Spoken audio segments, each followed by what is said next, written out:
Today is Friday, and today's story is about a boy called Arav who always felt this silent tug in his chest to do something creative. He would daydream of having a pottery space where the walls had earth-toned mugs and where the clay would spin on the wheel and where tiny hands of little children would be molding the clay into all these different shapes, and their faces would be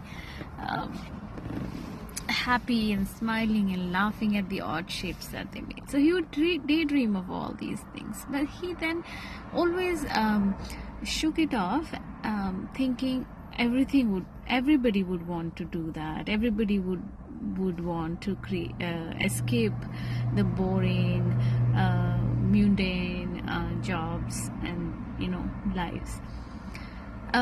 So he followed the beaten path. He studied and he took up a job, and he would go and attend meetings and do all the boring stuff. But that anxiety grew deeper. That anxiety wouldn't leave him. He would keep feeling that tug, that pull towards doing something, and he was restless, of course. So one day he just was taking a walk, and he came by a pottery fair, and he noticed, he saw all those children happy and laughing, and their fingers all in clay, and he sat there and he let the nature do its job. So he got an answer. He said, what if this anxiety is not a distraction? What if it's a compass? What if it's a direction? What if his feelings are not in the way, they are the way? They are trying to show him something, show him the way.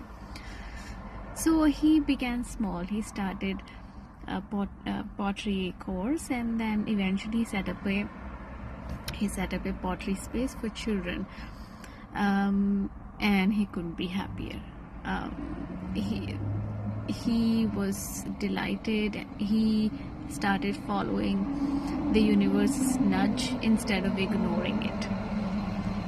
So we always tend to ignore our feelings, thinking that they are just trying to distract us. But no, they are there for a reason. They are there to show us the way.